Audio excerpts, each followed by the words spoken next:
So you need to disconnect negative terminal on your battery, and then we need to disconnect these 4 hoses as well in order to access the plugs. Okay, so always start with the negative terminal. You will need 10mm socket for that, so loosen it up and take it out.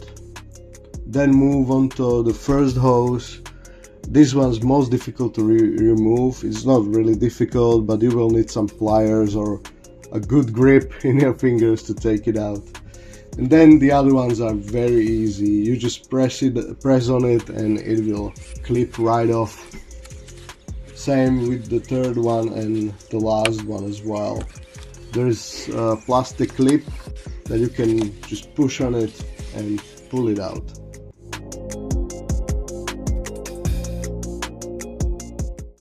Now let's have a look at these 3 connectors, ignition coil connectors. You will need to disconnect those, and you also need to remove the bolts in front of the ignition coil.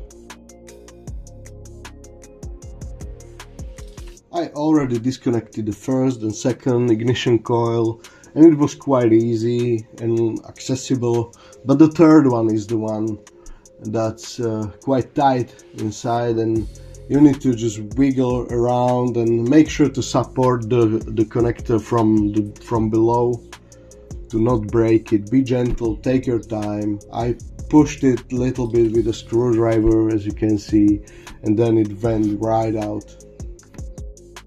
You will want to grab a extension socket and take off these 8mm bolts. It should be pretty easy to get them out. Now you're gonna see me pulling out the ignition coil, and there are 2 things to remember. You don't want anything to fall inside the spark plug well.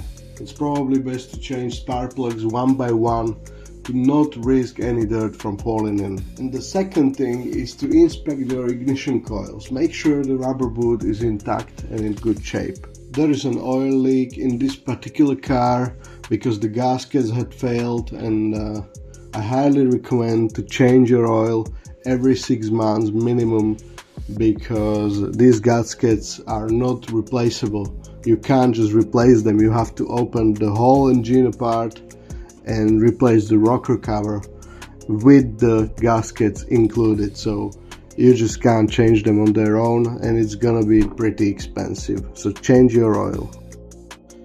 Moving on, we now have access to the spark plug itself, so grab the extension socket and 14mm spark plug socket and just get it out slowly. I had to do a little bit of cleaning before I could pull it out because there was oil inside and the leak was pretty brutal, so I had to clean up and use syringes to suck out the oil, but hopefully yours is in better condition than this one. Now be careful when you're unscrewing the plug. Make sure to do it by hand and go slowly, pull it out carefully. You don't want to introduce any dirt or debris inside the cylinders, so just be gentle with it. I'm going to use high quality spark plugs. You can see the part number if you want to use those too. Make sure to not drop the spark plug and torque to specs, which is 23 nanometers. Then put your ignition coil back, connect all the remaining hoses and connectors, and you are done.